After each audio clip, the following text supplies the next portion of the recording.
Now, Francis from Israel, you're wondering if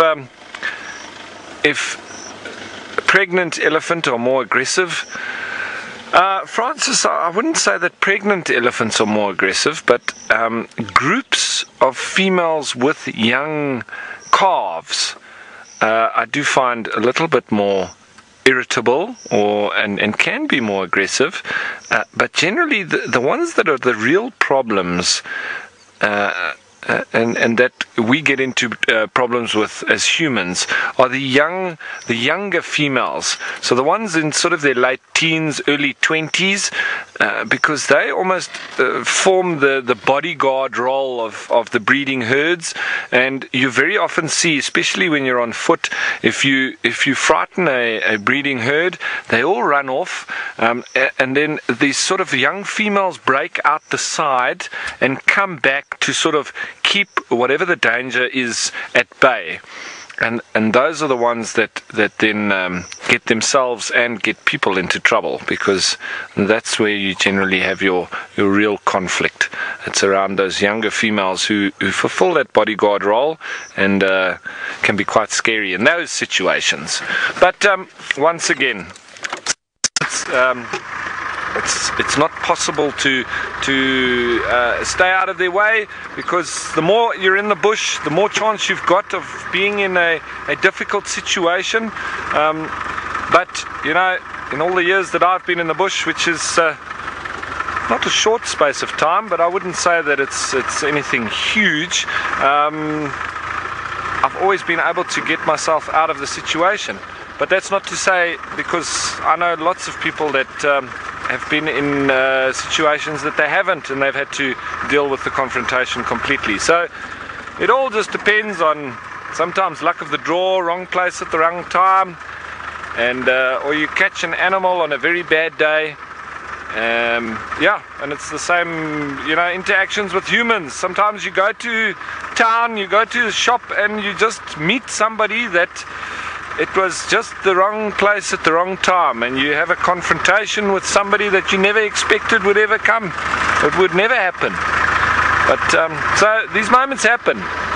Luckily, I've been able to diffuse all the confrontations that I've had in the wild, and it's never resulted in any real injury or harm to either side.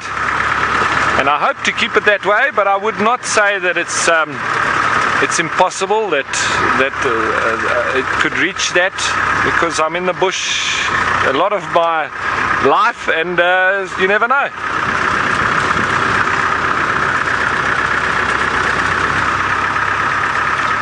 Now, Lilu, you're wondering which animal is the most unpredictable in the bush. I would have to say it's these animals that we've just been around.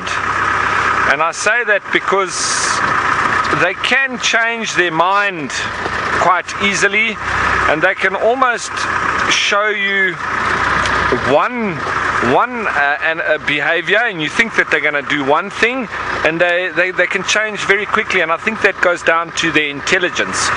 So humans can also act very calm, but we could also be very aggressive in the same instance. So it's very interesting. Right, so in the meantime, I'm going to drive around and see if we can find anything else interesting.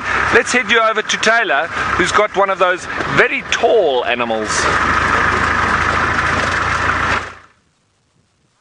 And it's silhouetted too, which makes all the difference. I love seeing silhouetted giraffe, especially with a pretty sky. The sun is a little bit on the high side still, so not casting any beautiful colors just yet. Maybe a little bit later. And a few little birds is flying around too. Now, they look like they were all coming down to the river. I don't know if they're going to cross. There are a couple of giraffe on the other side too on this afternoon.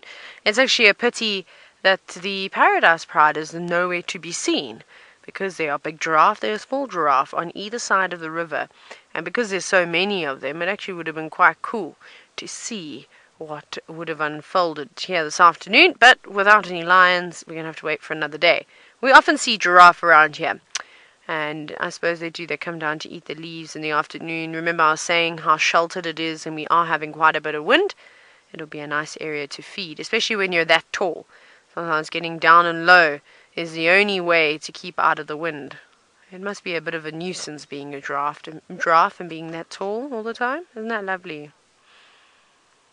Now, the Jersey lady, you said that you love giraffe. Me too. I also enjoy spending a lot of time with them. I particularly enjoy spending time with giraffe on foot. That is one of my favorite things to do. I can't say that I've had a really incredible giraffe encounter for many, many, many years. The best giraffe experiences I've ever had on foot were down in the Eastern Cape. I mean, I've told you stories about Diggler the giraffe, who unfortunately is no longer alive. He died last year, which was very sad. He was a cool giraffe, and well, maybe it was this year. Goodness, time flies. But I once read a book in a tree, and he ate in the tree, and I basically was eye level with the giraffe. That was quite amazing. It was one of the most incredible things I've ever done. And there, the herds of giraffe were insane. So you could go on a bushwalk, and if you zigzagged and sat down on the grass, eventually you had to be very patient because it could take ages.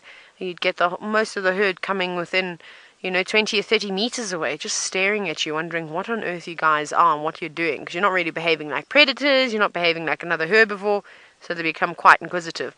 Now, that white thing that you can see sticking up from the tree, that's one of the antennas, so this is where one of the river cameras are, and just hidden away strategically, but unfortunately there's no getting away from that white antenna that you can see. The giraffe don't seem to mind it at all.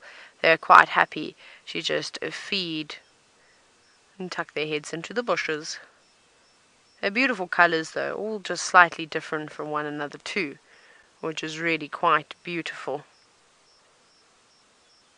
Isn't that nice? Very calm. Giraffes are very calming animals. Elephants are like that too. I always say that they should be used for therapy.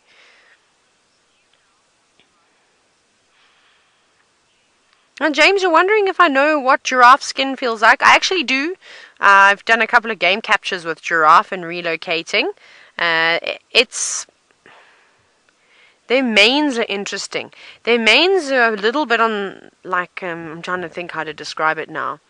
It's quite coarse.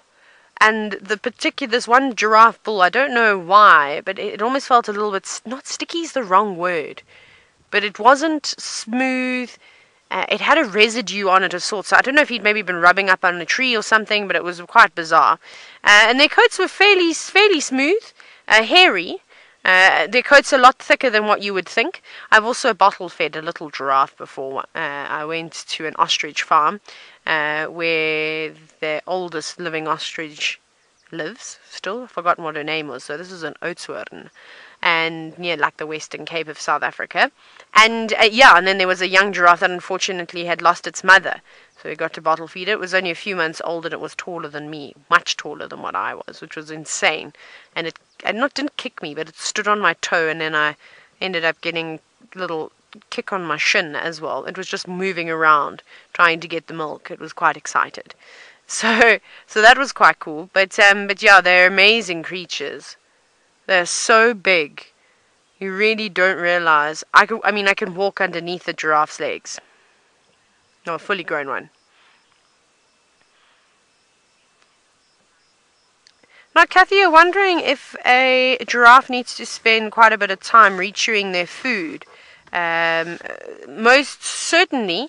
It's not like the easiest, most simple question to answer, just because there's a lot of varying factors. Again, it always comes down to how sweet the leaves are. Are they young leaves? Are they fairly pliable, or is it harder, tougher vegetation that they've had to feed on?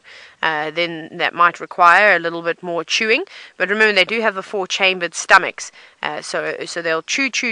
And we counted. One day we did a test. I think we were really bored. I can't remember. Can anyone remember how many times we counted that a giraffe would chew its bolus and then swallow it? This wasn't the initial leaves that it had just picked from the tree. This was actually the regurgitated cut. Oh, hello, boys. Swinging their heads at one another now. And we actually counted. I think we got to 30-something. I'm pretty sure it was quite a high number, which was interesting to do. And those young boys, none of these giraffe here are fully grown yet. They all look like sub-adults, even the ones on the other side of the river.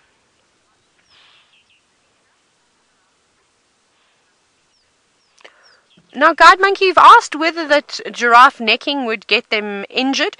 If it was quite rough, most certainly, they can actually kill one another like that. There's only been a few cases that have been documented. I've never seen a serious giraffe fight before where another male has died. So it's not a particularly common sight. But essentially, think of that head like a metal ball dangling from a rope, and that's what they're swinging at one another. So, when I hear that, I think of Miley Cyrus's "I Came In Like a Wrecking Ball." I don't know why, but that's the song I think of. And I think of giraffe fighting. But it can be quite serious. But that was not anything serious. I mean, they're not even sparring at all anymore. I'm wondering what's going to happen, though. Obviously, the giraffe on the other side of the river are curious about this lot that we're looking at now. They don't seem to be particularly interested in the ladies on the other side, or actually maybe they're young boys. It's a bit difficult to tell from this distance. I think one of them was at least a male. But they're all staring. Looks like they're having a safari. They're actually watching a vehicle that's just in front of them. Perhaps that giraffe on the left was the guide, and there are the tourists, the giraffe tourists on the right, and is telling all sorts of tall tales about the humans and the silver car. Anyways, enough nonsense from me. I'm going to send you back across to Ralph, who has got one of the grumpy animals in the bush. There. Yes, folks, we've left those lions a little bit because sometimes just to sit with lions that are sleeping, we might not see anything else. So it's important for us to keep moving a little bit sometimes, and you've got to know when it's a good idea to hang around, and because there's potential action on the way.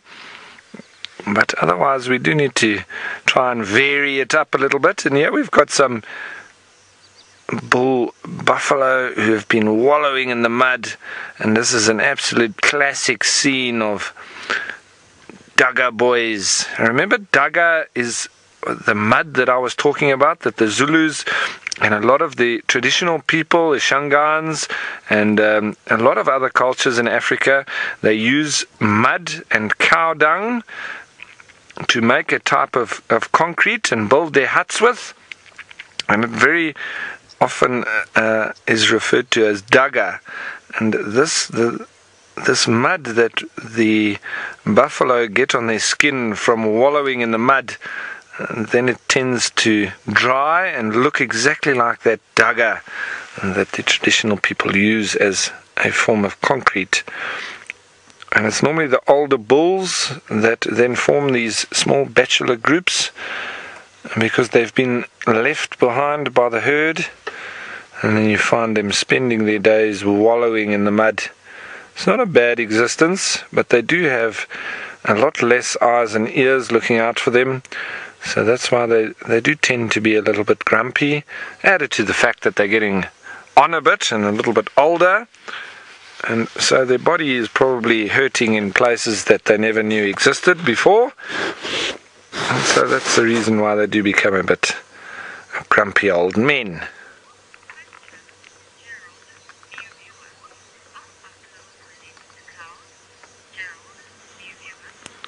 Now, Gerald, you're wondering if buffalo are related to cows. Yes, they also are part of the bovine family, so they are related, and they do pass on similar diseases as well.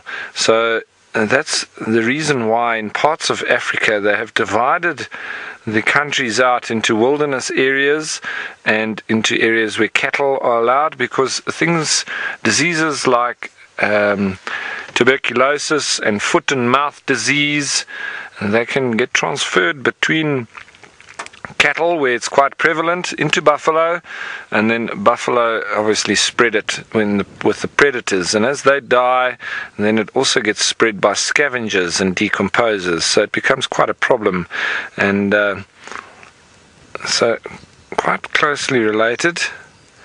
This is the Cape buffalo. You get a couple of other different buffalo around the world, bison being quite similar to them as well as the water buffalo that I think you find in India, and there is a couple of bovinidae animals around the world. But our most important one being the Cape buffalo.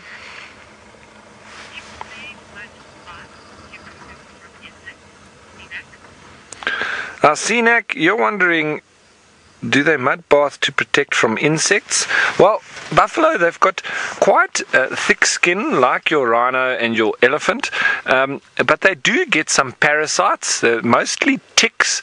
So, and that normally comes in the smaller sort of areas underneath their arms, behind their ears, and that's the reason. And also under the tail, so around the bum. That's the reason why you do get oxpeckers on them.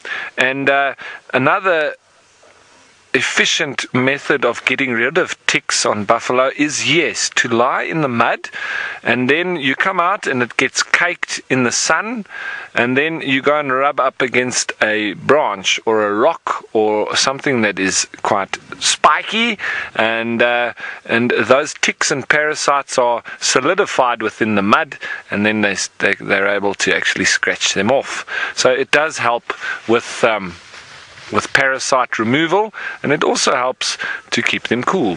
So it's a nice way for buffalo to spend their days, and they're normally either feeding, ruminating, wallowing, or more feeding, as you can see out here, or protecting themselves from predators. And very often you'll see there, if Archie goes on that group that's lying down, they can lie in a circle, they can lie in where there are heads pointing in all different directions. So even though they get a bit of shut eye, they're still covering their bases and keeping that lager type mentality of protection against predators. It's ingrained in them, it's instinctive. They do this very often with their heads poking in all different directions as a predator protection mechanism.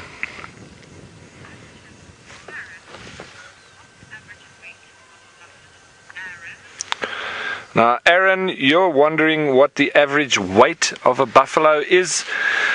It's generally, especially the bigger bulls, they're well over a ton, which is 1,000 kilograms. And if we divide that by 2.2, times it by 2.2, we're looking at about 2,200 pounds on average. And they can be 2,500 pounds, or they could be slightly less, but we're probably looking at an average of about that. So it's not a small animal at all. It is a very heavy, very large animal indeed, and there is a lot of weight around the skull area as well, with that big boss or the horns. A very big protection mechanism, that, and I'm sure a lot of you have seen how they protect themselves from lions, in particular with their horns, and they are quite useful weapons. And it's quite amazing to see, if you've ever seen a skull of a buffalo, how thick the skull is in front of the brain. There is a lot of calcium in between, in front of the brain, and very, very strong, thick, bony area.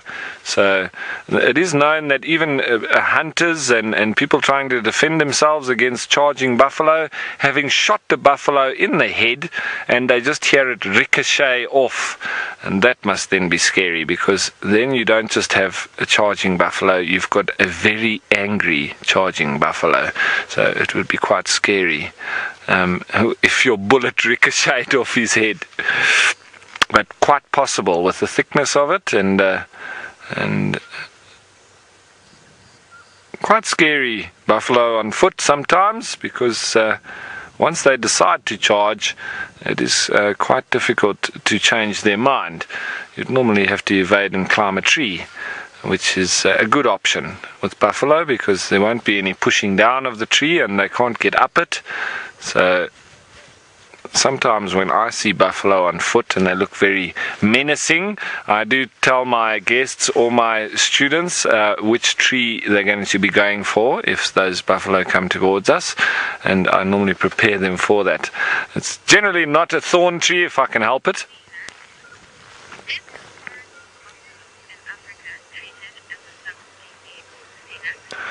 Now, Sinak, you're wondering if the forest buffalo in Africa is treated as a subspecies.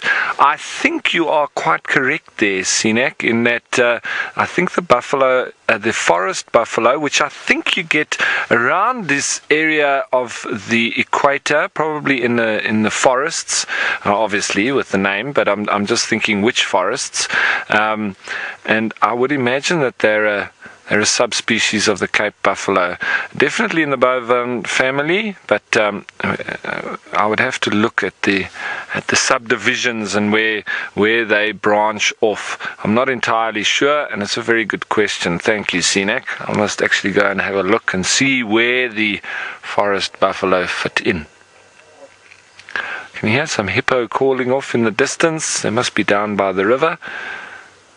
This morning we did see a few buffalo out of water, yesterday as well. But this morning was quite cool, and it hasn't been a particularly hot day at all. But while these buffalo continue to graze on happily, I'm going to start up and we just move off a little bit. So I'm going to move into the area where the Angama pride has been seen, possibly the marsh breakaway pride. We go and see if we can maybe get some clues, maybe get a sight on one of them. But in the meantime, let's go over to Taylor, who I think is also trying to find as much as possible. Always searching for cool critters. Remember, we've still got to find that serval hunting for Manu this evening. Goodness, I feel like he set me up to fail tonight. Oh, just teasing. So, well, we've got a chance. There's two potential servals that we could see this evening.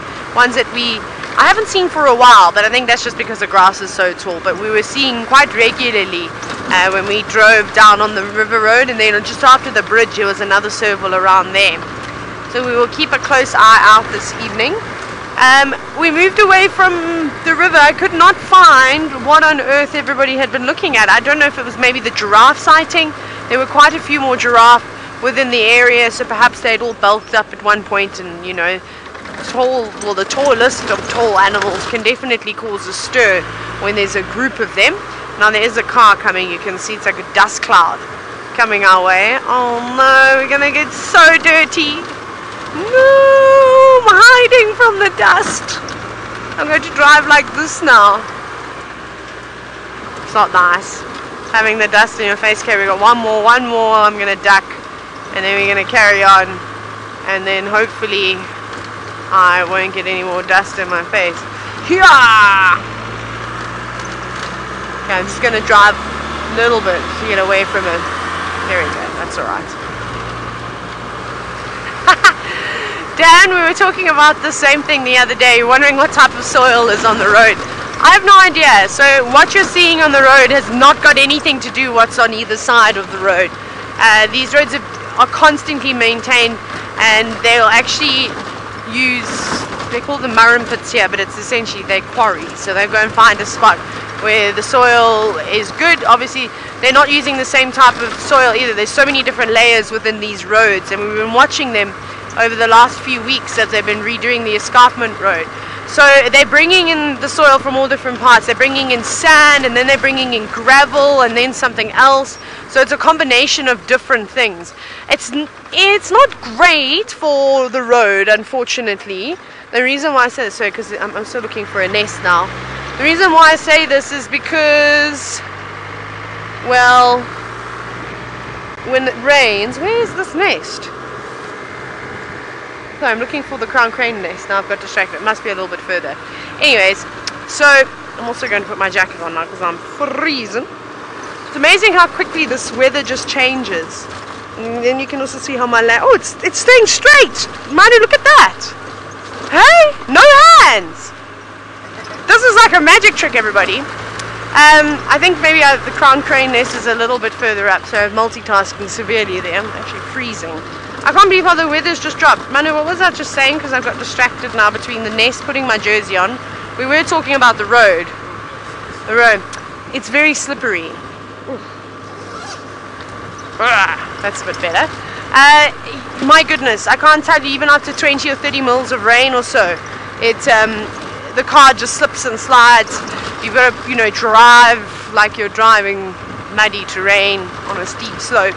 And also the way that they've graded the roads, the roads sort of sit high and then they drop down low, so you slip down quite easily. I think I've showed you a few times, in fact, where I have almost slipped off the road, and then we've got stuck before. The one day we were driving like this on the main road because we slipped off, but we'd seen a few other cars that done exactly the same thing. Man, was it just me, or was there a serious temperature change all of a sudden?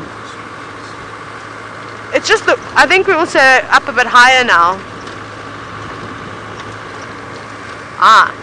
Now, Aaron, you're wondering how many miles in a day do I track on a journey or during a safari? Depends. Sometimes I just go down the escarpment road and then I sit there. Maybe 1 kilometer, 2 kilometers. What are you looking at, Waterback? And then other days, like today, I've done 75 kilometers, which is quite some time, in fact. I mean, not some time, quite a journey that we've done. We've moved. So the topi are all running around. I think that's what the waterbuck were looking at, because they all had their heads up and ears pricked forward. And I think it was just a topi running in, causing a bit of a stir. But there's a lot of different animals here. We've got waterbuck, we've got topi, we've got impala, and one Thompson's gazelle. They're all here. You just need a nearland now and a duck to run out. Oh, there was a python that was eating a duck today, apparently near South Camp at Angama. But that was quite early. It was while we were out on safari, which was really amazing. There's lots of pythons around camp at the moment. Hopefully we get to see them. Must actually spend a bit of time searching for them before we come down. A little young topi just walking amongst the herd. Only one though. I wonder where the others are. They probably haven't made it, unfortunately. But that's just one of those things, and that's just how it goes. It looks like there's 2 males there. Now, Jenny, you're wondering why these animals not migrated? They don't necessarily do the massive migrations like the wildebeest and the zebra do. So they're local, and they're quite happy with the vegetation that's around at the moment. They don't need to venture off in search of greener pastures. Especially the waterbuck, they love it around here with all the marsh that's around at the moment. That's the best suited habitat for a waterbuck. Their coats are specially designed to repel water, so they can firstly feed in here quite comfortably. And the grass is lush and green, so it'll be full of nutrients. I mean, there's no thin waterbuck here, that's for sure. And then the other thing is that there's also a bit of a deterrent. I mean, a lion wouldn't necessarily want to go charging in knee-deep water after a waterbuck, so it's quite cool. And then they'll be able to move a lot quicker than whatever was chasing them, because their coats aren't absorbing the water, so they're not becoming sort of heavy and saturated. All their heads are down. It's a popular spot at the moment. The marsh for all the waterbuck, just like it is for the elephants. Now, Sinek, you're wondering what species of hartebeest was that? There is actually no hartebeest here at the moment. That was topi that you were looking at. The species of hartebeest that we do see out here in the Mara, though, is the Coke's hartebeest. And they are exactly the same color as that young topi, in fact. They're a lot lighter. And they're about the same size. They all weigh about 150, 160 kilograms or so. They're quite large animals. And then their horns are just slightly different too. They point inwards rather than back. But I haven't seen a Coke's hartebeest for a few days. But let's keep going. Let's keep seeing what else we've got. Normally lots of interesting things. It'd be nice if we can get some sounds in this afternoon. Who knows? And perhaps a chorus from the frogs is needed. I would quite like to listen to that. And maybe the grunts of hippos, and who knows, the roars of lions in the distance, because there are no such thing as lions along this road at the moment. Oh, I didn't quite hear what Ralph has got, but it sounded like somebody was doing a bit of diving. I don't know. Diving or driving? I hope Ralph is not diving off the front of his car. Let's go and actually see what he's doing.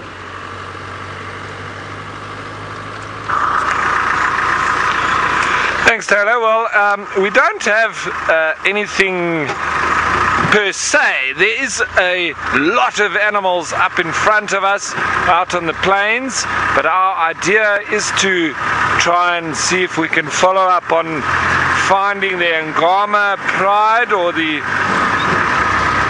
marsh breakaway. So we're just going to have to go and move through the area, watching as we go. I think I've missed the road. I'll go back a little bit and cut up there. We don't have rear view mirrors on these vehicles, so we have to manually put our heads to the side and look back, and the reason for that being, oh, there isn't a road, it's a game path. And the reason for that being is that obviously with all the bundu bashing that we do with rear view mirrors, they generally get broken. So we take them off completely, makes life a little bit easier, but when we do reverse, we need to stick our necks out the side, make sure we don't crash into anything. So a little bit limiting in one way, but generally it's not really that useful. It's the same as having a hooter out here. You don't really want to have a hooter because very often I've had a vehicle with the hooter. I normally press it by mistake and then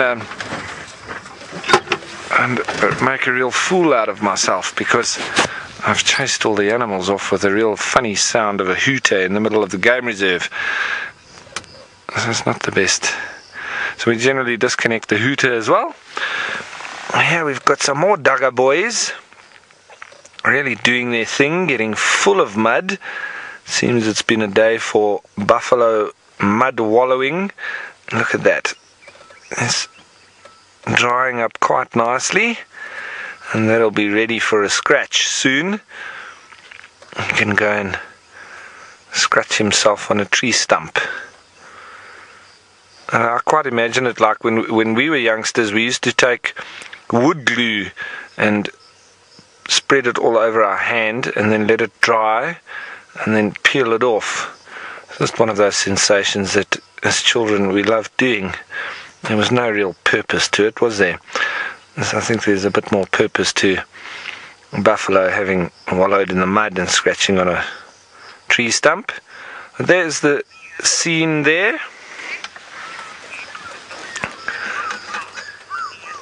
Leah, you're wondering if you can domesticate a buffalo like a cow. Leah, I have seen buffalo that are quite relaxed and habituated around humans, but I think it would take a little bit more than just hand rearing a buffalo to make it tame. I think we'd have to go through a little bit more time-wise than that, but definitely quite capable of being habituated. I would just be quite worried about them turning on you at any stage. Off to the side there, it wouldn't have been audible to you, but I did just hear a bush baby calling, and if any of you know what that is, you'll know how they call and why they're called bush babies. Galago being their Latin name. Sorry, he's still calling off in the distance, but I think it's a bit far for everybody. And they do a ah, ah, ah, ah. And now the buffalo are looking at me like I'm mad. But the bush babies call like that, and we've had them calling most evenings near to the camp. And look at that. Could you be any more full of mud? Wow, you can hardly see the buffalo. It's only his eyes that are showing. Look at that. I think if he lies there long enough and the sun dries that mud, he'll be caked in the ground.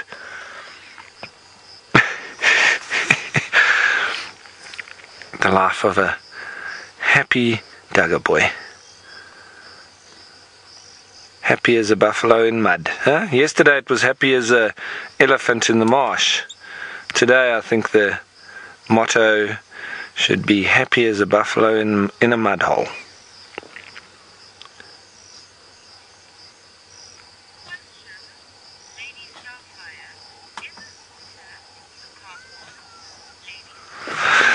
Now, Lady Starfire, you're asking if a hooter is a car horn? Yes, absolutely. Sorry, we've got some things that we say in South Africa that are a little bit different to the way that it is described in America or in Britain. I know there's another one that we would say a robot for a traffic light.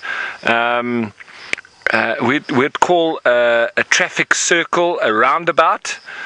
And yes, we also call a horn, a car horn, a hooter, and the thing that you have in front of the car that I think you might call a glove compartment, we call it a cubbyhole. So a couple of different words and names that we have for certain things. Now there is a vehicle just coming up behind me, so I'm just going to continue along while we're at it. And while we're at it, we can think of any other words that us as South Africans use that is different to everybody else. But a very confusing one for a lot of people is if you're giving directions and you say, yes, you just head up towards the robot and then you turn at the circle, and a lot of foreigners are going like, what? So we've got to explain it a little bit. And we also have stop streets. I don't know if you might have this where you're from. Stop streets was quite a fascinating concept for a lot of the tourists that I've had with me, because generally it's a traffic circle, or it's let me just remember what you call them, a traffic light. But for us, we very often have a stop street. And okay, the idea of a stop street is not what fascinates people. It's that whoever is there first has right of way. So you can have a four-way stop, or a three-way stop, or a two-way stop, but whoever was first has right of way. Now sometimes it can seem that all four cars arrive at the same time, and you can on the odd occasion sit there for quite a length of time trying to work out who's going to go first. Now in my latter years I've got to the stage where I say he who hesitates is lost, and I normally just go, and it normally then, oopsie, sorry guys at the back, it normally settles that very quickly because everybody waiting for the next guy to go, and it can land up that nobody goes for quite a long time. So anyway, that's just one of the interesting things that goes on in South Africa and on South African roads, and I think we do get stop streets in Kenya as well. Hey guys, you get stop streets? Yeah, they're saying we do. So quite similar to us in South Africa, stop streets. And robots, Archie's saying. So we've got stop streets and robots, or traffic light as you would call it.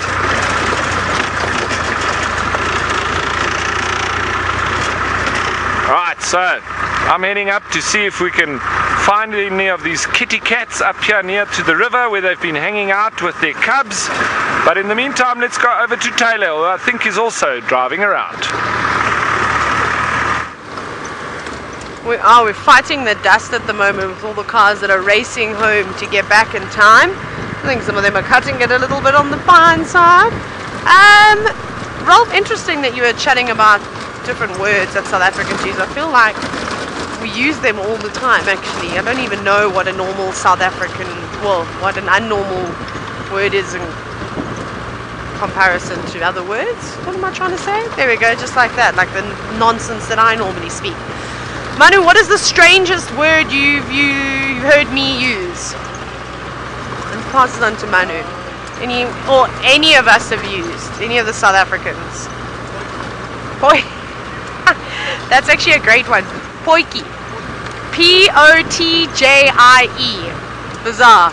Now the first time, I laughed so hard and it was really rude of me. But Elka came up to me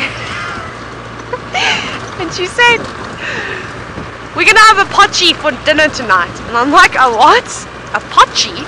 She's like, "Yeah," and then she showed me the word, and I was like, potjie, okay. And potjie is typically a stew that's cooked in a cast iron pot, and a pot that has 3 legs on the open fire, and it's a stew that's cooked for hours and hours and hours. There's always red wine in it, and there's always a meat of sorts and many vegetables. So yeah, so we would call that a potjie. That's a goodie. Well done, Manu. I would never have thought about that on my own, because that's just a normal word for me. Pantoffels is a great word.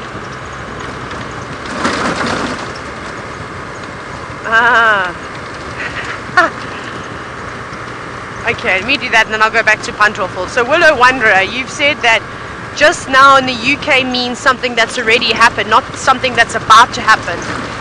So it's interesting, and it's something my dad always talks about, and he still can't grasp the concept because my parents are Australian, and it annoys him actually.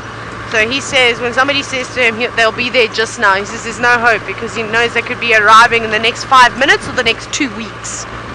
It's quite a big sort of timeline in South Africa. Now is another one. Now, which you would think would mean like right now, like in the next minute. Nope. It means till tomorrow. It's the most bizarre thing ever. My dad actually does the best explanation of it. It's quite funny. And then I said the word pantoffels, well, not pantoffel, which is slippers in Afrikaans. It's such a funny word. And these are words that make me laugh. Papagai is a parrot. My Afrikaans is terrible though, so I'm probably not even pronouncing the words correctly. I'm absolutely hopeless at it. So yeah, what other words do we say a lot of? Cool. We use cool way too often, but I feel like that's a universal word. That's a normal one. But there we go. In South Africa, males call each other but as like a friendly term. Brother, I suppose it essentially means. Hey but, you gotta say it with this accent though, otherwise it doesn't sound right. You gotta say it the way Byron says things. Oh yes, this is another one that also doesn't make any sense to me. Yania. So Yania is a saying in Afrikaans. It kind of means like definitely though, but the direct translation is yes, no. That's another one. So we do it in English though. We put it in English now. So you hear us going, yeah, no, I don't think it's going to rain today. How does that even make any sense? But all South Africans say it, so everyone else just has to get used to it. It's a common thing. Yeah, we're sort of going, I suppose we're using the word yeah because we might be saying maybe we're using it in place of so that's no good. That's a funny one. Thanks Faith for that. Yania. Well, we're interesting characters. Gavin, you're saying we say how's it. Yeah, but you can't say how's it guys, how's it. Hey, Manu, you gotta have a deep voice. It's like, actually, funny story, I'll just tell you this quickly. The other day Faith pointed out that when male Kenyans greet one another, they lower their voices. So Manu will be like, hi Taylor, how's it going, or whatever, blah blah blah. And then when Manu sees another male and says hello though, he goes whoopee. The deepest you've ever heard his voice go. I didn't even know that his voice could go that low, and it is so true. And we were laughing about that. We thought that was quite funny. That all the men just sound more macho when they talk to one another. So that was quite a funny thing that happened in camp. That actually had me giggling for days. Faith had gone on leave and then left me with that. And I laughed for 2 weeks that she wasn't here. Every time I saw Manu or heard him say hello to another male. So that's quite funny. Yeah, how's it is a good one. That basically means hi, how is it going? We've just joined how's it.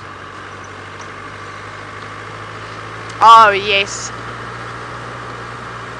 Jenny, you're wondering if we've got different accents in South Africa like you do in the United States. Oh, of course we do. You will not hear Brent stop teasing me. He used to just tease me about my Eastern Cape accent. Ralph has got more of an Eastern Cape accent than I do, however. So Brent can tease Ralph from now on. Hopefully I'll be in the clear. Yes, you do. And then you go to Cape Town, where everybody is so posh. And they don't sound like that. They don't even speak like that. They just act like that sometimes. Tease all the Cape Town folk. Sorry for anyone's from Cape Town. Not sorry. Then Joburg. Joburg is area specific, which is what's quite funny. You know, normally it's like region or province specific, district, whatever you call it. When we say provinces in South Africa, you know, everyone on the coast sounds a lot more different than the folk in mainland areas. But Joburg is area specific, it's suburb specific. So I always talk about the Santon people. Oh, the Santon moms, they're just so lovely, hey? And they all speak very nasally, like, kind of like this. I don't know why. All of them sound like that. And then you can go to another area, you can go down to the south of Joburg, and then they sound completely different. So yeah, it is actually quite a funny thing. I love people watching. If I go on holiday, I must go and sit at a coffee shop. I don't even have to be with anyone, I can just be by myself. It'd probably be a bit weird if I was on my own, because I just sit there giggling. So my brother and I would do that, or we go and sit at a pub and we just sit quietly, and when people watch me, listen to everyone else's conversations. I find humans to be quite fascinating. I mean, I love watching animals, they're great, but I can laugh at people. Oh, they keep me entertained. And I know you're all sitting there. If any of you are shaking your heads, don't lie, you all people watch. Everybody doesn't. Danny, you said you've heard the word squiz a few times. You're wondering what it means. So squiz is just a quick look. Just take a quick look at something, you know. So that's essentially what a squiz means, or that's how I would use it. Anyway, just take a little, yeah, we do say that a lot. It's so funny when everybody points out the different words that they're not used to. I quite like it. You should do that. If you're not familiar with the word at any time, just hashtag Safari Live and be like, we need a translation, please, from the South Africans. That's quite funny. Oh, we've got a great language though. So I feel like we don't quite speak English, we speak something in between. Yeah. It's a pity. I was going to do something that I've been wanting to do for so long, but I don't see any young zebras, so I'll have to save it for another day. So I'm going to keep climbing up the escarpment and see what else we can find on top of the hill. Let's go and see what's happening down below us in the marsh. Yanya, Taylor, Yanya. We're still driving around, and we haven't picked up on those lines just yet. But so it seems Taylor's been giving you lots of ins and outs of different South African accents and different words. Well, one of them that is very, very useful in South Africa, and it's one of those words that, you know, in every language it seems like there is a word that you can use for many, many different reasons. But it's a lovely word, and it explains almost any kind of emotion, any kind of nice thing. If you had a nice morning, if you had a nice dinner, if you had a nice experience, if whatever. And the word being lekker. Now, lekker can be used for anything. How was your morning? Lekker. How was your food? Lekker. How was your drive? Lekker. And yeah, it's just a lekker word. And we have a similar one here in Kenya as well, and they say sawa. Not sour, S-O-U-R, I think it's S-A-W-A. I'm getting the thumbs up from Archie. And sawa, you hear around Kenya all the time. So when I say hello to somebody, they go sawa. And when I ask how was the food, sawa. So sawa being a perfect word to use around Kenya, and the first word that you should learn in Swahili, and in South African the first word you should learn is lekker. So there's two words for you. If you forget all the rest, just remember those two, because you can use them very often. Now, we still have not spotted anything to do with a cat. I'm wondering if we must go have a look on the other side of this little drainage line where this river is. This is where we've been seeing them quite often. It's a lovely area. They've got the airstrip off here to the right, and a lot of plains game hang around here, grazing during the day and night. So lovely food, and then in the little river drainage line they've got water. So perfect setup for them with their cubs, and they've got food and water and nice hiding places. So, but it doesn't seem like there's any lions around here at the moment. So we'll continue on driving. Clouds have built up a little bit, but I don't think that it's going to rain tonight. It didn't rain last night either, but it apparently was very windy. I slept like a log. Normally I'm a very light sleeper, but when I'm tired, which is very nice, and you just drift off to sleep and dead to the world, it was one of those nights for me. So I didn't hear the wind blowing, but apparently it was very strong. But this evening looks quite similar to last evening, where it doesn't look like it's going to rain, but there is a bit of cloud around. So folks, don't forget, we are still live and we are still interactive. Please send your questions via hashtag Safari Live on Twitter and on the YouTube live chat. Or if you'd just like to comment, please feel free. You know, sometimes you do need to explain as well that going on a safari drive can sometimes be just that, a drive. And we can drive a lot of the time. It's a lot like surfing.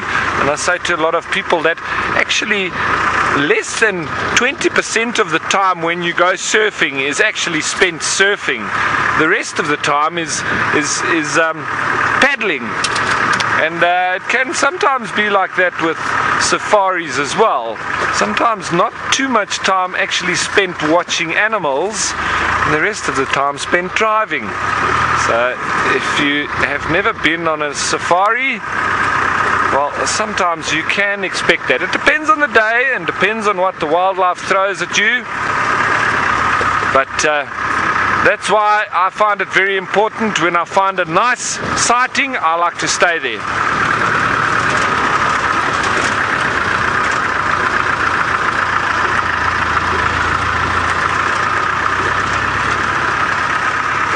Now, James Richard, you're wondering if there's any sounds or noises that I hear in Djuma that I'm missing, that I don't hear in the Mara. Well, I was thinking that bush baby, but I've started to hear that now up where we are, because we're quite near to a forest, and it seems like that bush babies are starting to call there, so they obviously exist, and we heard them this afternoon as well.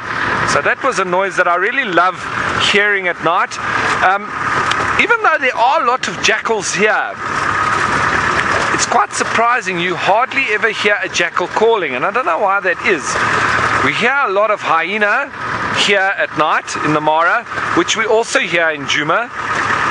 But jackals are actually almost quiet on both sides. I haven't heard them in Djuma or in the Mara, and that for me, combined with lion and hyena, obviously, very beautiful night calls. And then that of the owls, spotted eagle owls, and the fiery-necked nightjar, which says, "Good Lord, deliver us." That's the way he calls. That's what we say. I'm not a very good whistler, that's why I just try and put it into words. But yes, the fiery-necked nightjar, a lot of the nightjars I haven't been hearing here in the Mara. They are here because I've nearly driven over a couple of them, because they always wait when you've got your lights on. You see them right at the last minute and they bump up right in front of the lights. So you've got to be a little bit careful, and that's why you don't drive too fast at night on the roads, because the nightjars like to come down and sit in the road, a nice bare patch, and from there hawk and go for their little insects and then come back down to that spot. But it seems that there's not really anything that I'm not hearing in the Mara that I hear in the Djuma, in Djuma. So James Richard, I'm not quite sure just yet. I might think of something in a minute, but everything has sort of been flowing into each other, and a lot of the birds that I hear here are similar, if not the same, and it's almost just slight deviations, like the long claws with this rosy necked long claw, slightly different to the to the ones that we see in the Eastern Cape of South Africa. I don't think that we actually see any long claws in Djuma. So it's more of your grassland species. Obviously Djuma not really being in the grassland biome. So, and then all these widow birds and widars and bishops and things that we see here, you wouldn't really see in Djuma because of it being a totally different biome. But the ground birds, quite similar.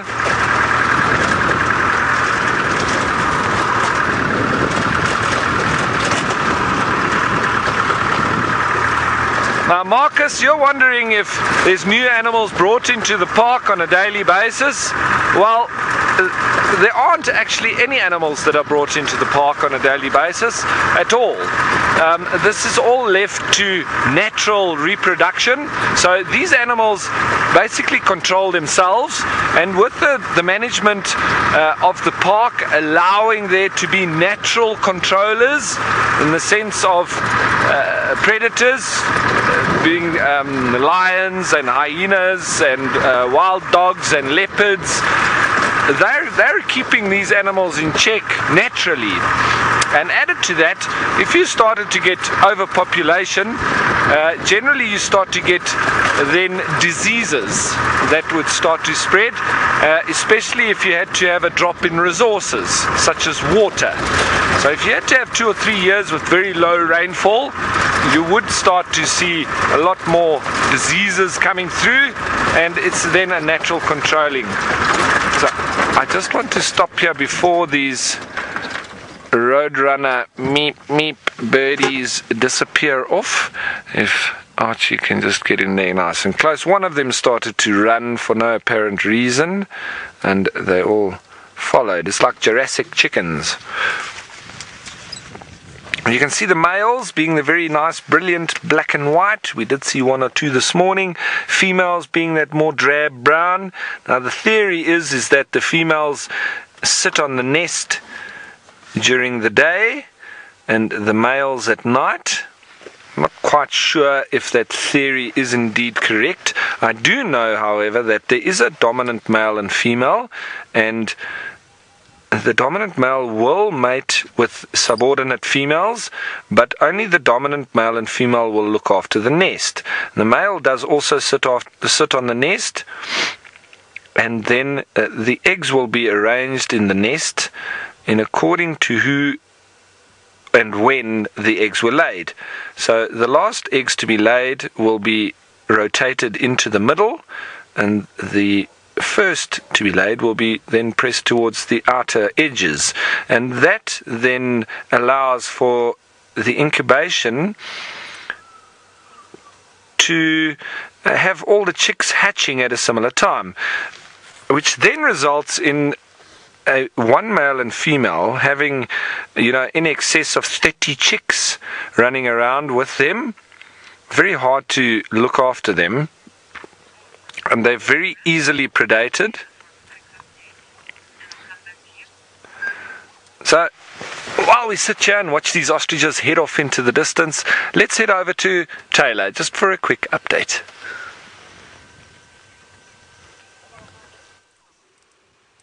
Well, I've literally just driven to the furthest point on the escarpment you'll ever be able to come. Looking down onto the triangle, I've off-roaded before it gets quite steep, and it is so beautiful out here. I showed you briefly this view, but this is one of my favorite spots, and from that little viewpoint on the left, it's insane. It is so incredible staring out. From that point you can actually just see a little bit around the escarpment, and it's so pretty. But again, it's a hazy night though, so you can't see all the different layers that you normally can see on a very clear day out here in the Mara Triangle. I can just start to see a little bit of water and dust. The water is all drying up though. A few weeks ago it was special. It was seriously glistening with all the luggers that were filled to the brim, but they're starting to dry out now, and they're few and far between. And you can see, look how quickly the reserve is going yellow. It's quite amazing how yellow it goes I can't actually believe it. Anyways, we're going to go back across to Rolf now, who's got an animal that doesn't ever really go a yellow color.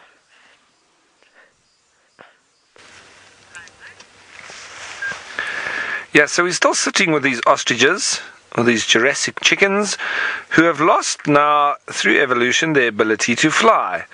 They are indeed, though, still birds, but their bones aren't hollow anymore, and they use their wings more so to protect their legs than for any flying, because I think it would be quite scary, actually, to see an ostrich in the air.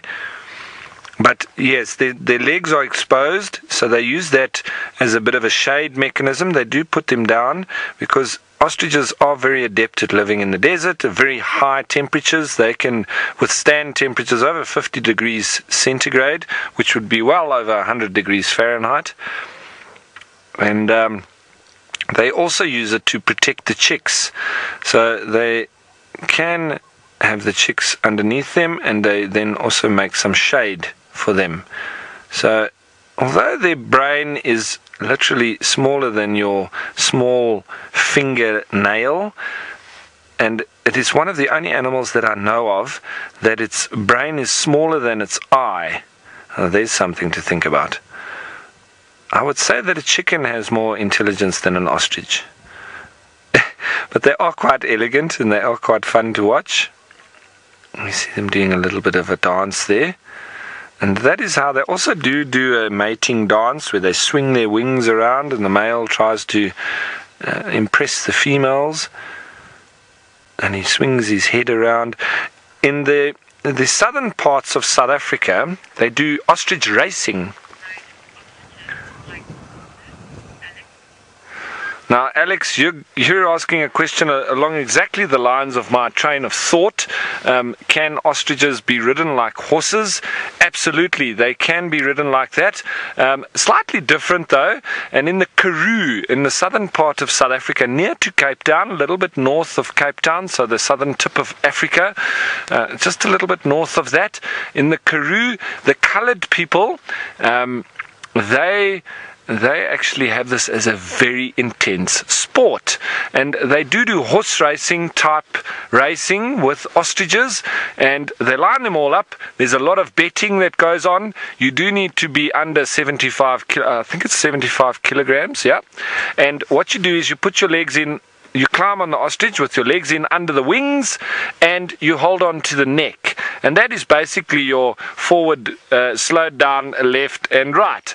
But how you start is all the ostriches are lined up like the horses would be in their boxes, and the only difference is all the ostriches have socks on their head. So then you get on and you get your steering wheel, your steering stick. It's like a bit like a helicopter. You hold on to that, and they pull the socks off all the ostriches' heads, and away they go. And it can be a little bit of chaos, but there's generally one ostrich that makes it through to the finish line, and he's generally the winner. So, and the bets and everything go on around it too. So when you go, next time you're thinking of coming to South Africa, you haven't been to South Africa until you've been to the Karoo and at least felt what it's like to be on the back of an ostrich.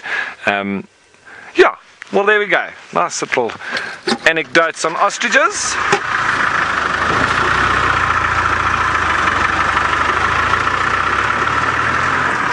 Now, Scarlett, you're wondering what are the similarities between an ostrich and an emu? Scarlett, that's a very good question, and I'm assuming that the evolutionary path was quite similar. But I'd have to look that up, and I would be sucking information out of my thumb if I now said to you exactly what I thought about that. Because the emu is quite similar, and it's also got that long neck. But is an emu not a mammal as opposed to being a bird? I might be mistaken here, but it almost seems like No. Sorry, it is a funny looking ostrich, a bit smaller. It's almost like the mix between a guinea fowl and an ostrich. Absolutely, there we go.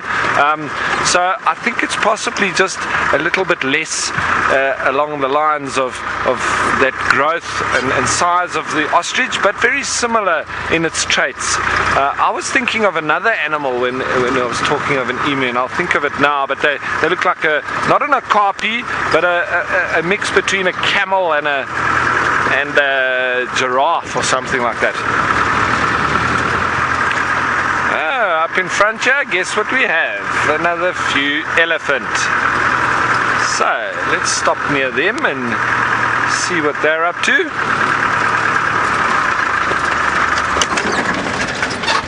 Just see what these elephants do. This is a nice young female with a little calf.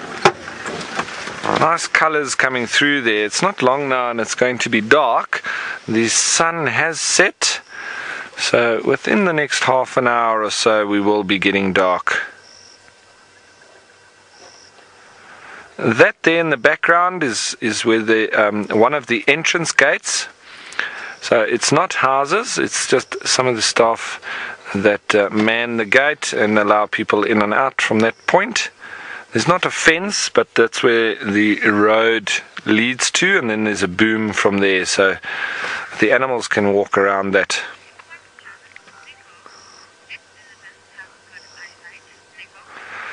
Nico, you're wondering if elephants have good eyesight.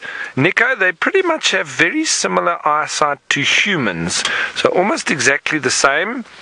So what you can see is pretty much what elephants can see, and they use more their sense of smell and sense of hearing, but their biggest sense, or the sense that they use the most, is that sense of smell.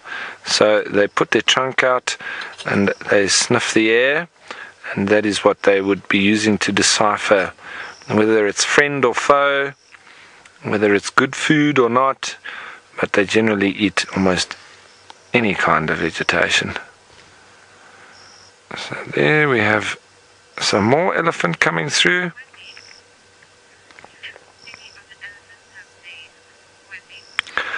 Wendy, you're wondering if any of the elephants have names. They probably do have names of the different herds. Like the lady that I met this morning with the hyena that are doing research there. There might be some people doing a couple of research projects on the elephants, and what they generally do with elephants is they would tag or mark the matriarch, and with a collar that they'd hang around her neck, and then at least they could track her movements. And they do that with the matriarch with elephants generally, and the odd bull that they can do as well, because the bulls sometimes, you know, they're quite solitary, so they move around on their own, and the matriarch, excuse me, they can then track the breeding herds, and so they might have names for certain groups, and with individuals that have got very particular traits, like in Djuma with that one female that's got a very weird growing tusk, one up and one almost going straight down, so she's been called Fang. You know, generally in wild areas we don't generally give all these animals names. It does sort of become more prevalent in private areas or concessions where you're seeing animals on a daily basis and the same individuals. In wilderness areas like this, it's quite possible that we're not really seeing the same individuals and not necessarily naming them as such, and it's quite difficult also to pass that name on to everybody around here, so there isn't really a purpose behind naming an animal except for yourself. Like yesterday I saw that lion that I just thought, well, let me call him Elvis because he had nice sideburns. Yeah, it's I suppose it just makes things easier for us just to be able to identify the different individuals. some people get attached to the particular individual animals, which is great. But yeah, we can't discriminate. The elephants also very important animals, and so are the jackals, and so is everybody else. But everyone's got their favourite, so we can make names for the cats. But right, as that elephant disappears off screen, I'm just going to start up here, and we'll move along a little bit down the road. Just going to be going slowly, just so that we can get a little bit of maybe a better angle on these elephants here. I think a nice little spot. And they sort of turn towards us now, so it might be nice for us just to watch them a little bit longer.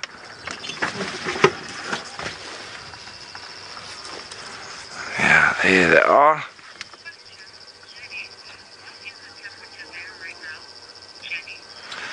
Jenny, you're wondering what the temperature is here right now. It's probably in the lower 20 degrees centigrade, probably into the mid-60s Fahrenheit. So it's not cold, but I am going to put on my new Safari Live jacket in a second, but it is a sleeveless jacket, so it just keeps your core a little bit warmer, but it's not cold at all. And that's the thing in Africa, in Southern Africa, in South Africa, we're quite used to having very hot summers and summers. I mean Christmas. So Christmas for us, equals watermelon and swimming pool and the beach and surfing and fishing and all the outdoor sports. We're playing rugby and all sorts of things like that. And I know obviously in the northern hemisphere it's very wet or cold and snowy.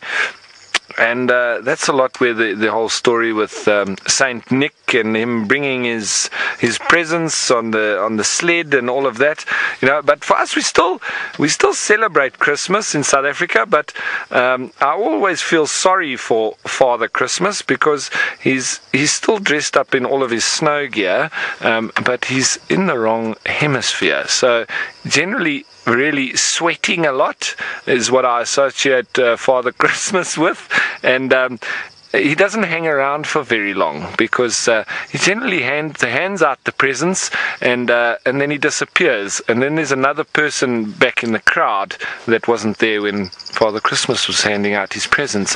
So it's all quite bizarre. But right, let's head on a little bit. Let's see what else we can find. So yeah, the point being is that our Christmas is very hot.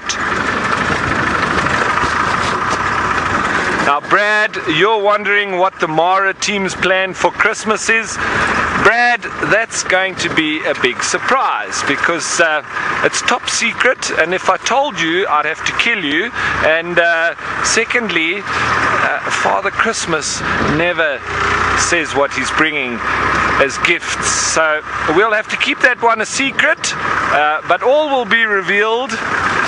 If you want to know what we're doing on a behind the scenes level, well, I'm sure we're going to have a lovely lunch or dinner. We haven't quite got down to the exact details just yet, but it's all in the planning, and everybody's working hard behind the scenes, so don't worry about us, we'll be fine. Some of us are away from our families, but at least they can see us on Safari Live, and we'll keep up the Christmas spirits. That's what it's all about, isn't it? Wherever you're from, whatever you believe in, it's just about people coming together. Now Ben, you're wondering if there's any animals or an animal that I haven't seen yet that I would love to see. Absolutely, Ben. I'm going to be going in the area where I can find this animal next week, and I'm not going to come back until I find it, and that's going across the river looking for cheetah, because I have seen cheetah obviously in my life before, but I haven't seen any here in the Mara just yet. So I will be heading over the river where they are hanging around, and I'm gonna take Archie with me, and we're hopefully gonna bring you lovely scenes of cheetah. I want to find this group, this musketeers. I also want to find the famous Malaika, and yes, I think next week my goal is all around cheetah. So I hope you join me next week as I go searching for them. Right, so we're starting to get a bit darker now, and I'm going to get my spotlight out in a minute. And we're one of the only people, if not the only vehicle out in the Mara Triangle at present, and we've got special arrangements around that.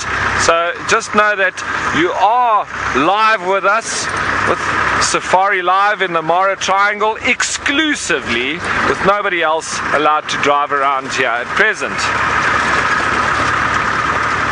So that is quite exciting, but you know, night drives, and once it gets dark, it can sometimes be a little bit quiet, and I say sometimes, and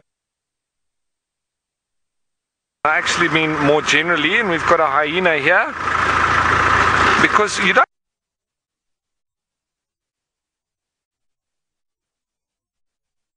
really see as much at night as you would during the day, but you can see all the nocturnal animals and the animals moving around. And as I say that, we've got a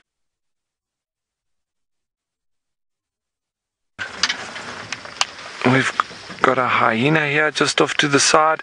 And always remember at night, when we do have the spotlights and so on, we don't shine directly on animals and directly into their eyes. We normally only shine on nocturnal animals as well, because their eye structure is very different to that of diurnal animals, and they can handle a bit of light going directly into their eye.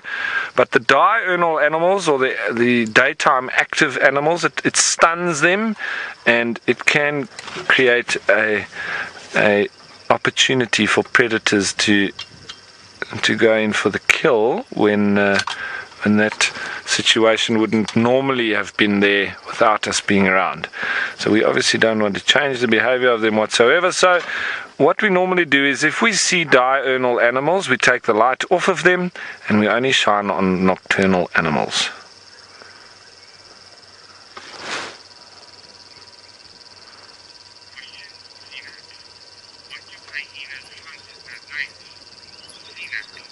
Sinek, you're wondering, what do hyenas hunt at night? They hunt pretty much anything. Sometimes a hyena will hunt alone, and they will then engorge themselves or feed and finish whatever they caught on their own. So maybe whether that's a little steenbok or an impala. Just look over to the side. No, there's nothing there. Or any small antelope, they might just carry on and feed by themselves. But if they come across maybe an injured animal or so on, they can start to call, and then lots of them will get together and they'll hunt as a team. So they can hyena pretty much do. They live all worlds. They don't live both worlds, they live all worlds. They are hunters, they are scavengers, they are disgusting, they are clean, they are strong, they are weak, for me it is such an adaptable animal, and very similar to that of your what was the other one that we're thinking of? Baboons. Baboons also very adaptable. Leopards also adaptable. But hyena, they have got just something really special about them, that they can survive no matter what. And it's always quite funny for us to think that you cannot show weakness with hyenas, and it's almost like you never see an injured hyena, because when they're injured, they die and they get eaten by, most likely, their mates or their mother, or so it's right. Let's go on a little bit more. I'm going to now be shining the torch as we go.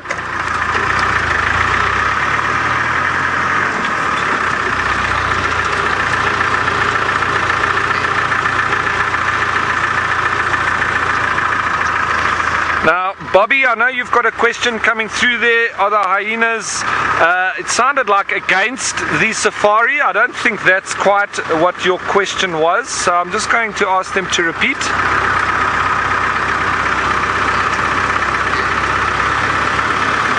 Alright, I'm still not getting that one properly, so I'll just wait for them to give it to me nicely, Bobby, and then I will answer your question.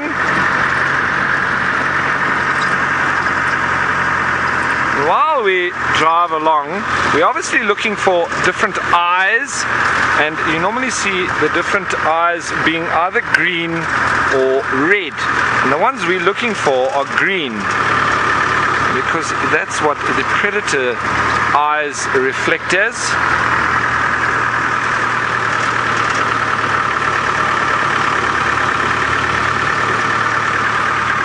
Right, Bobby, I've got your question now. Do hyenas act like gangsters on a safari? Absolutely, Bobby. They are the gangsters of the night.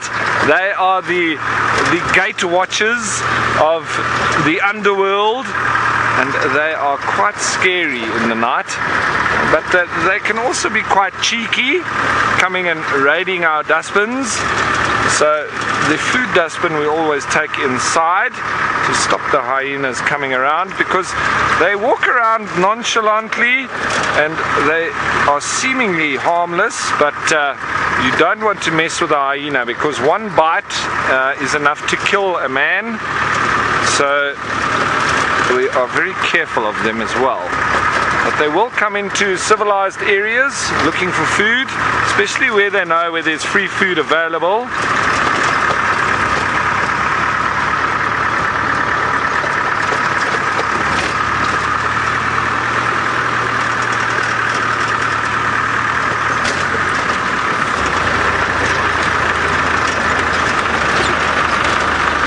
Lady Starfire, you're wondering if I can find you some zebra. I will try, Lady Starfire, but like I've just mentioned, I'm not going to be shining the torch on them. If we can get a nice view of them, by all means, but once we hit into the darkness hours like this, it's not totally dark just yet, so hopefully we'll get one before it is dark. But yeah, otherwise I won't be shining the light on them, because I don't like to change their habitat, or their habit at that time, stunning them. So we'll see how we go, Lady Starfire. I'll try my best.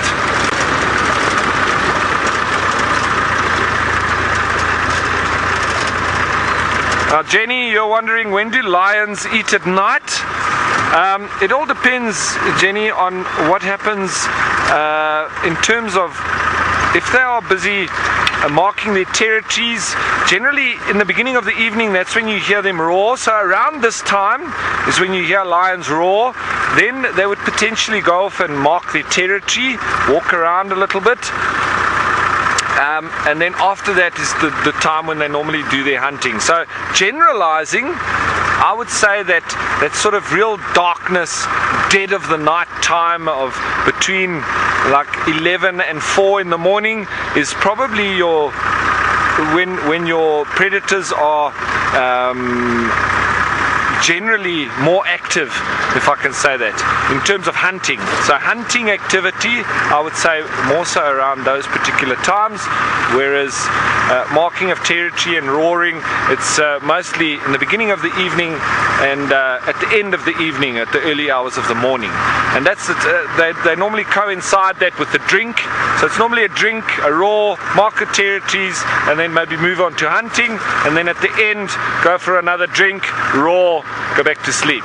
So that's seemingly how it works. But hyena generally active every single evening from dusk till dawn.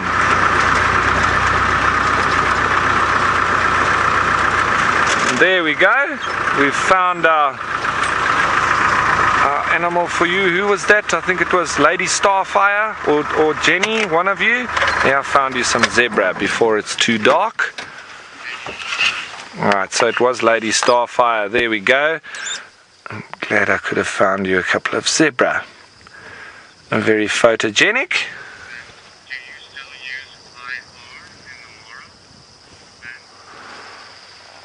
Now, Ben, you're asking the question if we still use IR in the Mara. I'm assuming that that's something to do with the infrared, that abbreviation. So, yes, we do still use infrared. And I know that Archie is setting up all sorts of things. He might be setting up some infrared, I'm not sure. But generally we're not going into complete darkness every evening on the Mara drives. We've just had some gremlins and things that are being fixed up on the South African side of things, so we're just getting those fixed up, and that's why we're going a little bit later today in the Mara, because we didn't want to lose any of the show, but we are keeping it here in Kenya, so you're getting to see a little bit later with us than usual, but nonetheless it's always good to be out in the bush. Now, these are obviously 2 males, and no prizes for guessing why. And yeah, there are a couple moving around in the background there as well. There's some topi, and there's a couple of flickering lights there off in the distance. That's some villages that are nearby. So there are people that do live in the vicinity of the Masai Mara, and that's where you can have a little bit of human-animal conflict. But let's look there. We've got the gazelle and the topi and the zebra. Now, this is the time of evening for me. If I was an antelope, I would absolutely dread this time of day, because this is now heading off into the darkness hours and into the time when all the predators come out.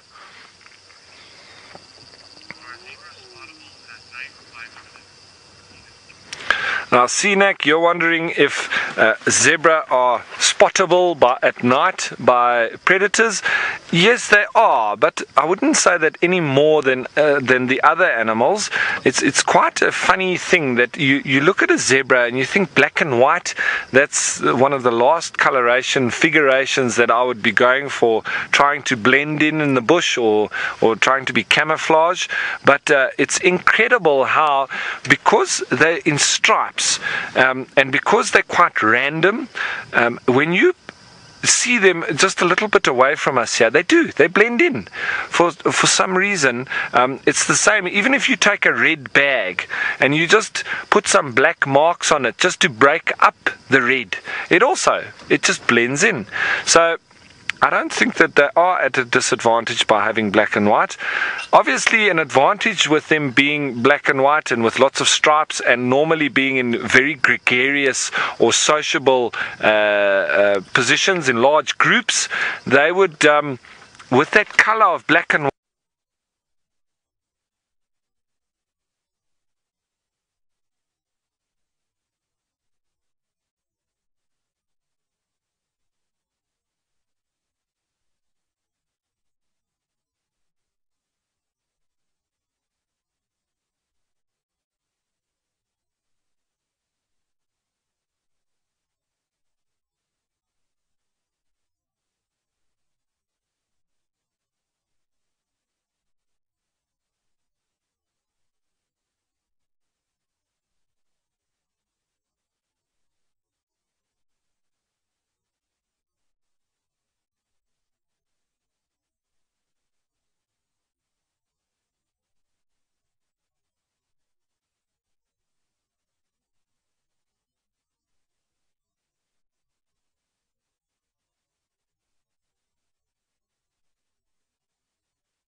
white, it can very easily be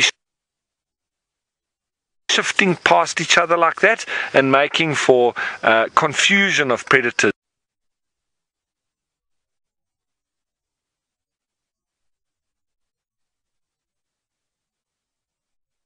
where they can't actually pick up on one individual. So I think the black and white is part of the reason why we have zebra here today, and it's quite interesting that it actually does make them blend in, and it's not something that contrasts or stands out. And I think it's to do with how it's broken coloration patterns, not just a front half of the zebra being white and the back half being black. I think with those stripes is the reason that they've maintained their camouflage and blending in the bush.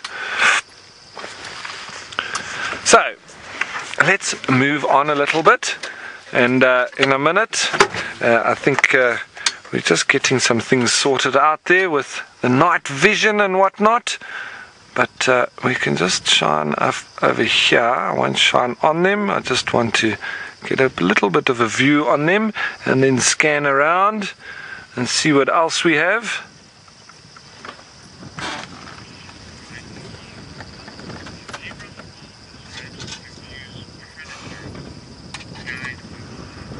Now, Dyed Monkey, you're wondering if zebra have evolved stripes to avoid predators. Yes, as I was explaining, Dyed Monkey, that's one of the ways that they use to confuse predators with the black and white running past each other. So absolutely, that would be to confuse predators, because their biggest predator out here on the plains being that of lions, and these zebra are plains animals, and they live in large groups, as you would have seen with the migration. If you haven't seen it, wait till next year and you'll see it again, when you've got thousands upon thousands of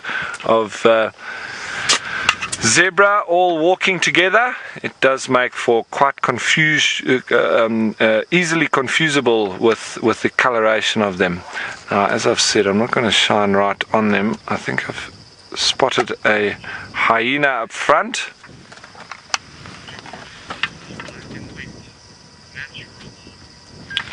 Natural bull, you're wondering if predators see in black and white. That's a good question, and I'm not entirely sure. I know there are a lot of animals that see in black and white, and I know that they do then notice obviously contrasts.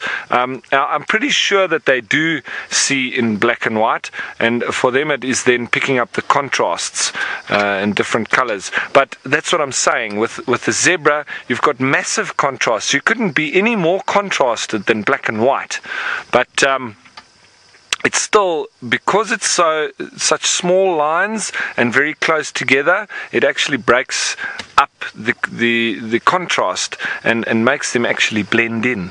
So it's a confusing concept that you can actually take contrast and make it blend. So right, there we go. We're now turned over to infrared, and it does make now viewing slightly easier. Well done, Archie. He's just set that all up quick, and now we can see the animals nice and clearly, and we're not bothering them with any light whatsoever. I obviously will use the light every now and then, especially just to try and spot animals, but we are going to move on a bit. I'm going to switch my light on so I can see where I'm going. Let's see, it did seem like in front here I was seeing some suspicious eyes. It might look like hyena. We'll see if we can follow up and see if I was right.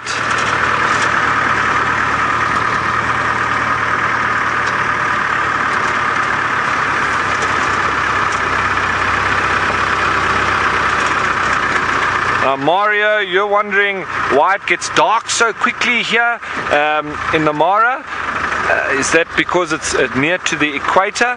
Well, Mario, I just want to turn so that we've got some animals here that we can have a look at. We noticed that with us here near to the equator, and it even happens in South Africa as well. Now, I don't know if Archie can actually see those animals in front. It is quite far from the infrared. They aren't any predators. It's just a couple of gazelle and topi. But what happens with the sun here that we find in Africa, it is slightly different to that in the northern hemisphere, because when we watch the sun set, it takes it takes quite a while for the sun to get to the horizon, but once it hits the horizon, it drops very fast. And I've also noticed that in the northern hemisphere,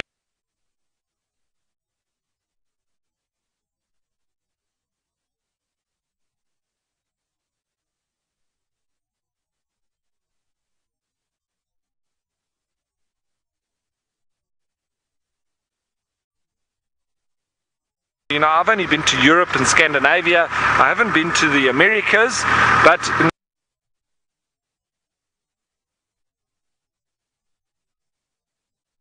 the northern hemisphere, I noticed that twilight zone really lingers, and I think it must have to do with the distance from the equator, with that, because of the spinning of the earth, and we could look at the whole theory of it, but I think it's got a lot to do with that. So I think you're quite right with us being quite close to the equator.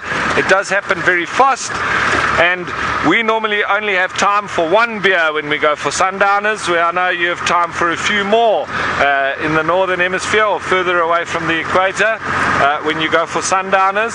So I don't know which one is better. But it does take a lot longer for that sun to go down. I've really noticed that.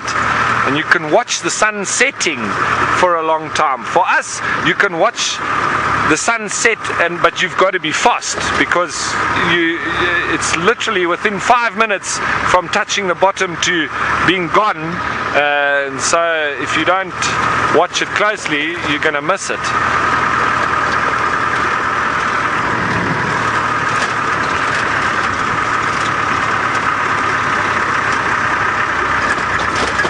Annie, you're wondering what we do for a Christmas tree in Africa.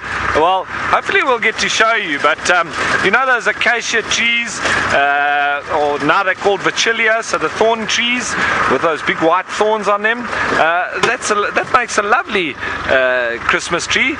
Put all your decorations on it, and the white of the thorns adds to the decoration, and if you're lucky and it's a live one and you haven't cut it down, it might even have the yellow pom-pom flowers on it of the Vachellia robusta, or the sweet thorn acacia. That's a lovely, perfect choice for a Christmas tree. And I know that most people are, what is it? It's a pine tree that most people use with the cones and everything, and it makes that perfect shape. But yeah, African Christmas, African tree.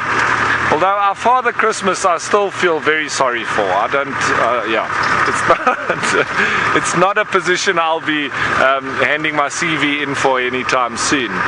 Father Christmas in Africa.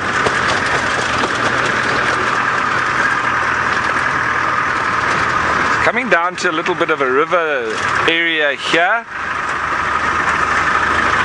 And this is where we were watching the hammerkop the other day. Never know, there might be a leopard.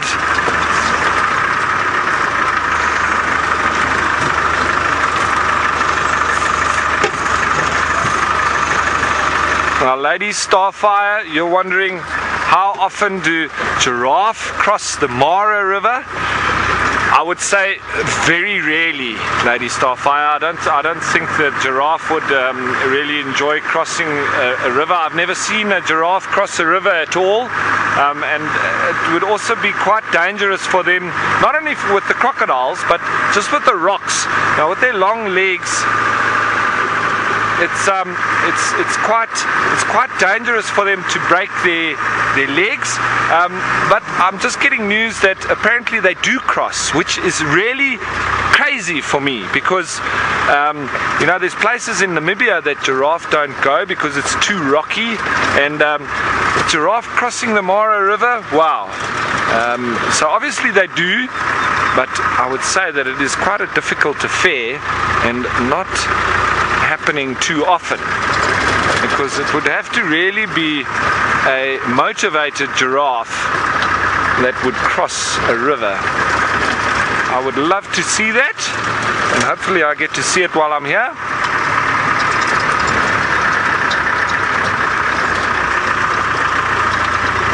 Now Mia, you're wondering what animals come out at night that we don't see during the day, which is what we're looking for right now. You're looking at animals like aardvark or the ant bear, the one that makes all the holes that the warthogs go in and the hyenas go in and the lions use and leopards and everything. So aardvark, the ant bear, even pangolin, which is a scaly anteater, very similar to the ant bear, but he's got those scales almost like that of the scutes of a tortoise. Obviously your hyena, lions, they're going to be more active, so you might still see them during the day, but they're going to be more active now. Leopard, you get genet, small spotted and large spotted genet, civet, you get African wildcats, you get caracal, you get bush babies, both thick-tailed and small bush babies.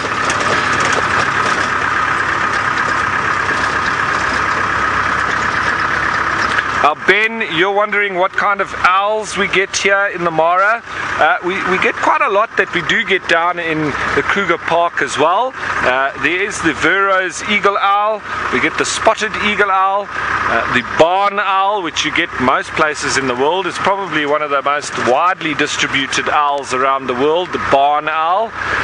And then we do get some of the smaller little ones, like the little African scops and the barred owlet. And then we also get the nightjars, like I said earlier, the fiery-necked nightjar. And then I think there is also a kind of speckled nightjar. I'm not sure if you get the, I forget the name of it, the one with the long tassels on its wings. I'll think of it now in a minute. But so there are lots of different night birds here. We also get the coursers that also run around at night. They're ground birds, but they are nocturnal. And then lots of insects that come towards the light. Coral, you're wondering if we have fireflies and glowworms here or some other bugs that also glow? Yes, absolutely. And do you know, I don't know if you know about fireflies and glowworms, but they're actually classified as beetles. I don't know if you knew that, but and fireflies and glowworms are actually male and female of the same species. Now obviously you get different species of, there we've just got a little scrub here, which we could maybe have a look at. No, it's just in the grass there, but it is something for us to watch. So fireflies and glowworms are actually part of the same species. You do get a lot of different, and there we go, a lot of different kinds, but within the species, the glowworm is the female and the firefly is the male. Now the glowworm, being the female, she's on the ground. She doesn't have wings, so she can't fly. So she'll stay on the ground and she emits a specific frequency of her light. So she'll have a little rhythm to the light that she emits. And the fireflies, being the males, they'll respond to the correct species of glowworm, the beat to her light. Now, so he'll then fly down and he'll find the right female that corresponds to his species by the way that she emits her light, and then they will mate and she will lay the eggs, and that's how the life cycle is completed. But we also get glowworms that are parasites or predatory, and what she'll do is she'll then emit a false beat of a different species, and when a firefly of that different species thinks, hey, I found a female of my own, here we go, I'm on my way down, he gets to the female and she eats him. So she tricks him into believing that he's in business, but lands up getting eaten. Jenny, you're wondering if that's a scrub hare or a rabbit. It is definitely a scrub hare. We don't get too many rabbits around. And remember the difference between scrub hare and rabbits, very much around their nesting. Rabbits make a warren and they go below the ground, and the babies are born within that burrow, hairless, their eyes are closed, and they're pretty helpless. So we say that is precocial, whereas the hares, they make just a little brush nest above the ground. Their babies are born with their eyes almost open immediately, and they have lots of hair, and they can be quite independent very quickly. And excuse me, it was the other way around. The precocial is the ones that have all that hair, and the altricial ones are the ones that don't.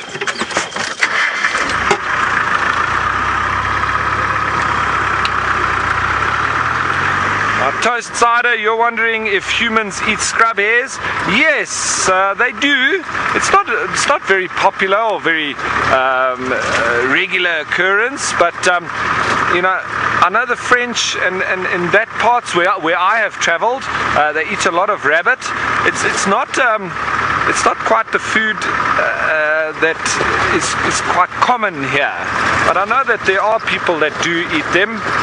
It's just not quite as common as it would be in France, for instance. But a lot of scrub hares. You also do get spring hares, which look a little bit more like a miniature kangaroo, but they're actually rodents, so slightly different.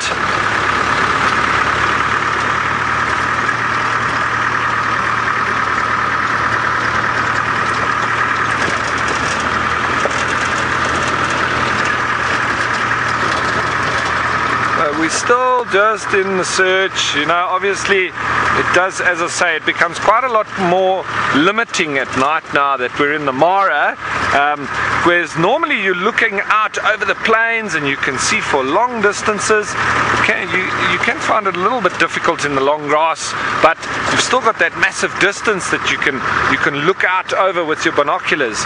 Now here, once we head into the darkness hours, you're very much limited to where your torch can reach, just within the confounds of the road or the path that you're moving on.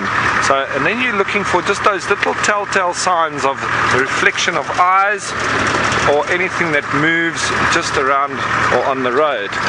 But that's where it does make things a lot more difficult to see game at night.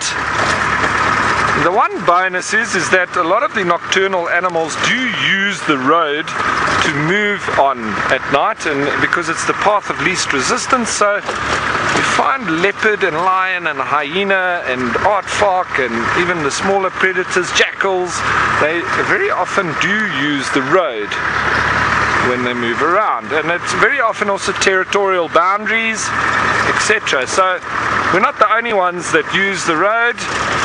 It's not only cars that drive on them, elephants use them, and all the animals as well.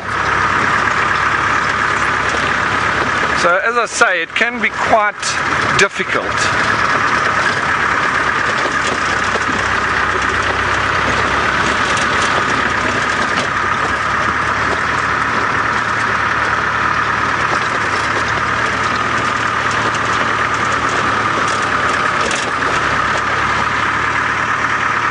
Now Mia, you're asking the question, are you as safe driving at night as you are during the day?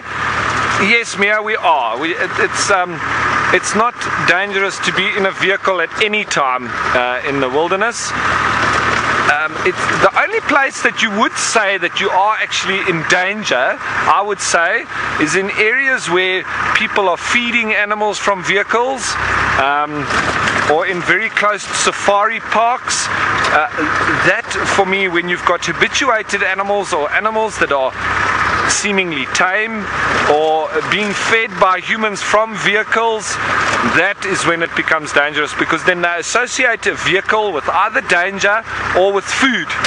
So that for me is when it becomes dangerous. But out here, they're still just seeing us as another animal, and a harmless animal at that. And we've got a roof on this vehicle, so that is where the outline ends. And folks, we are heading towards the end of our show, so I'm going to be closing up soon. I just hope I can spot something exciting before we say goodbye. So I'm trying my best in the last few seconds of the show just to spot us something nice, but we might be unlucky this evening.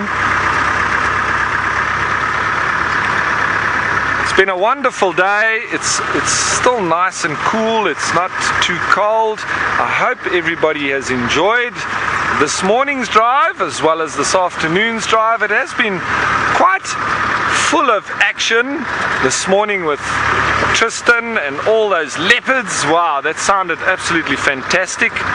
And this afternoon with all these elephants and then a couple of lions. And so thanks to Tristan up there, you really, I think, saved the show this morning. We were a little bit lost for animals on this side. We did have a few, but he was really the star. Thanks to Taylor for doing her best on this side as well. Mostly thank you to all the viewers. Please join us again tomorrow as we go on another day's game drive. Good night everybody, and have a nice evening.